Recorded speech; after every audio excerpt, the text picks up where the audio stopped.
E aí, torcedor do Verdão, beleza? Mais um vídeo aqui no canal JP Palmeiras para trazer as últimas informações. Estou trazendo aqui para vocês o troca de passes do Sport TV, atualizando as últimas notícias do nosso Palmeiras, galera.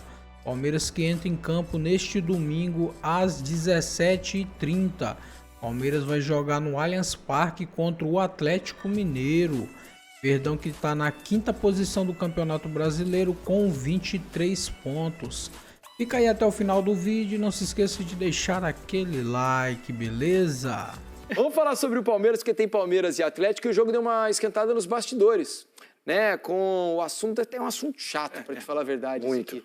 É o assunto Leila Dudu, que continua permeando o assunto e o noticiário dos dois clubes.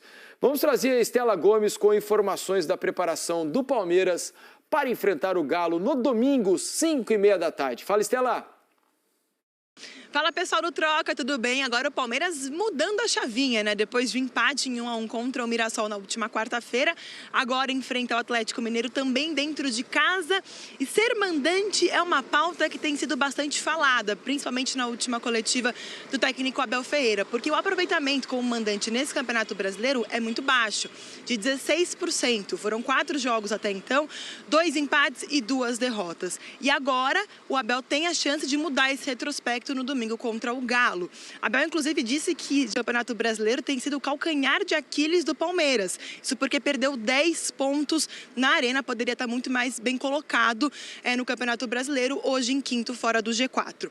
Para o jogo de domingo, não tem Flaco Lopes, suspenso pelo 3º cartão amarelo, não vai estar à disposição do técnico Abel Ferreira, assim como Murilo e Giai. Ambos estão no departamento médico se cuidando para voltar 100% para as próximas semanas. É isso, pessoal. Volto com vocês. Do gol porque pega no cara. Aí eles estão conversando aqui sobre o Palmeiras. Sabe, eu vou revelar para vocês que o Mansu falou que até agora não conseguiu entender o passe do Veiga.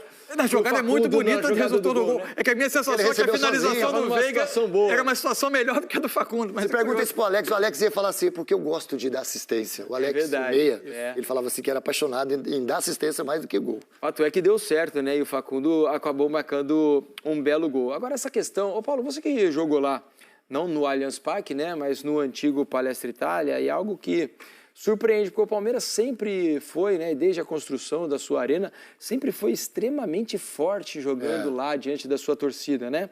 E ultimamente está tendo dificuldade para conseguir resultados. Você vê que no Brasileirão, por exemplo, fora de casa está conseguindo vitórias.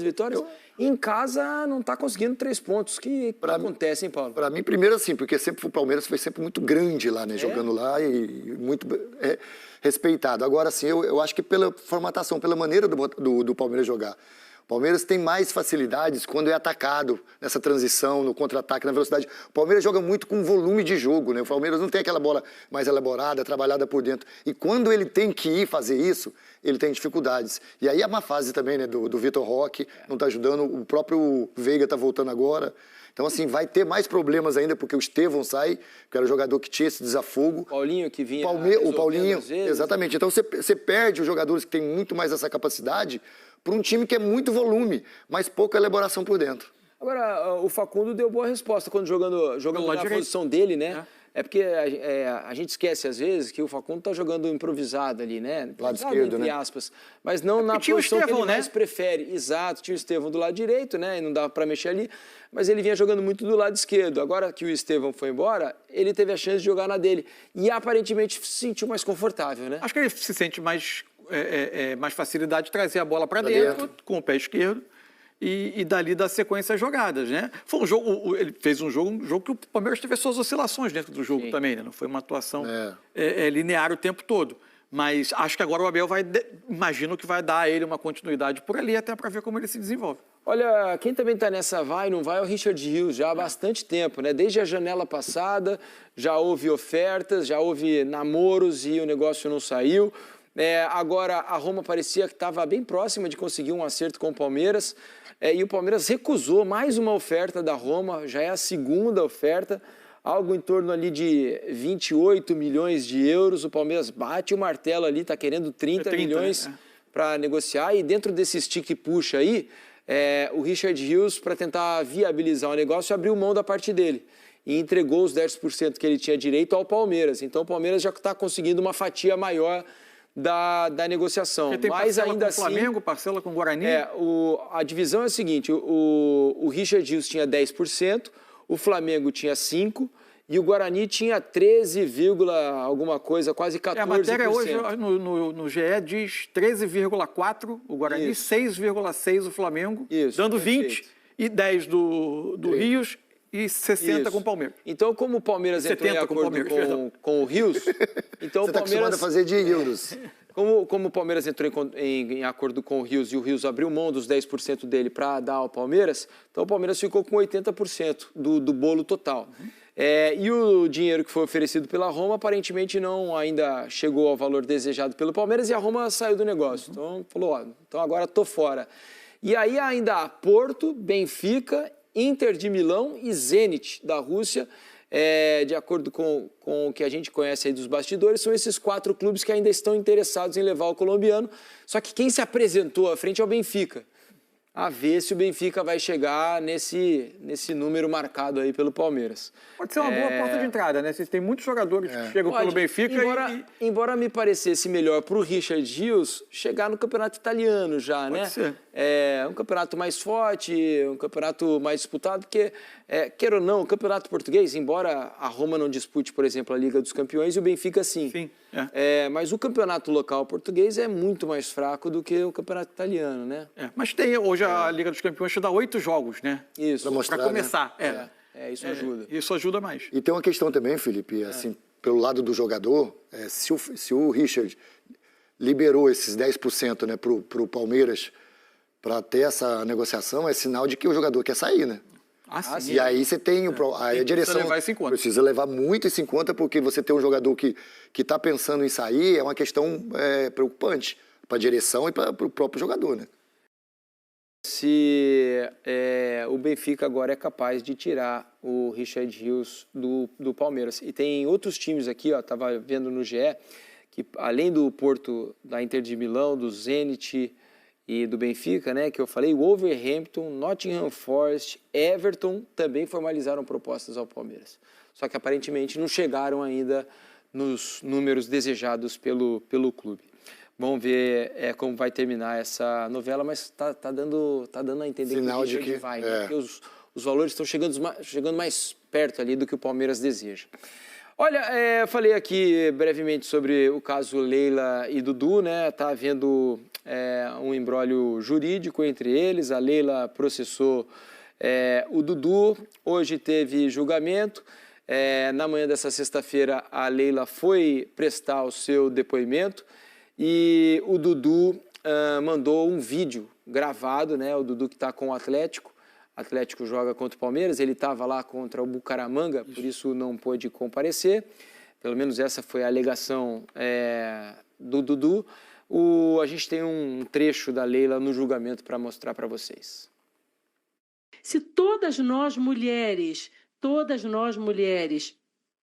agirmos dessa forma, o nosso todo é muito forte, todas nós mulheres. Então, a gente não precisa ser a presidente do Palmeiras, não. Qualquer mulher sofreu qualquer tipo de discriminação, qualquer tipo de violência, tem que denunciar, porque esses agressores, eles são covardes. A maior prova eu estou vivendo aqui, que esse atleta me agrediu, me ofendeu, e cadê ele? Gravou um videozinho que deve ter lido lá no TP, não é? Deve ter repetido 500 vezes para ver se ele estava mais bonitinho, não é? Ele devia estar aqui. Vem aqui, vem encarar a mulher, entendeu? Mas é muito mais confortável estar sentado lendo lá no TP o que ele tem que dizer, não é? Porque eles são covardes. Eles agridem, não é? Eles gostam de agredir no privado, não é? No máximo em rede social, mas que ele está protegido ali pela distância, não é? Mas na hora do vamos ver, na hora que vem aqui olhar olho a olho, eles não aparecem. Então a gente tem que denunciar e tem que expor esses agressores. Tá aí a Leila Pereira falando no julgamento de hoje. O Galo agora vai recorrer, né? O Dudu foi suspenso por 6 jogos, né? Ele pegou 6 jogos de punição e ainda vai ter que pagar R$90 mil de multa. O Atlético agora está preparando um efeito suspensivo, né, para tentar fazer com que ele possa jogar contra o Palmeiras no domingo no Allianz Parque. A ver o que vai ser a sequência, né, e se o Atlético vai conseguir esse efeito suspensivo. Uma provocação em rede social sai cara.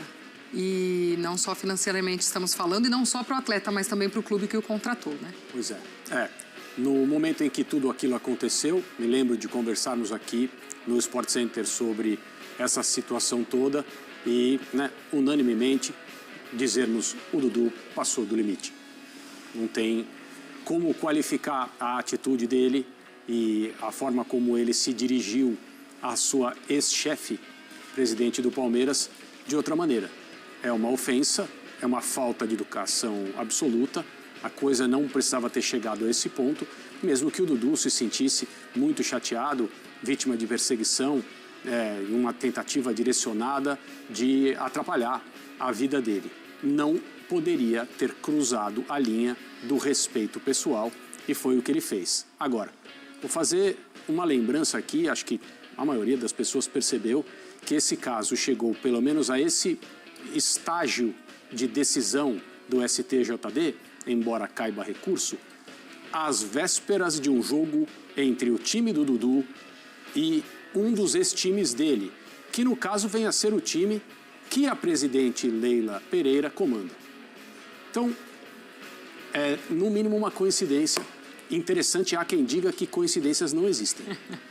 O outro comentário que eu quero fazer sobre isso é, normalmente em casos assim de maior perfil, em que há uma punição mais longa, o Dudu tomou aí vários jogos, uma multa de R$90 mil, o efeito suspensivo é concedido e a coisa é decidida mais tarde, para que o jogador possa continuar atuando. É isso que o Atlético pretende, creio que haja tempo, né, para ainda que ele jogue neste domingo, mas eu me impressiono com a coincidência.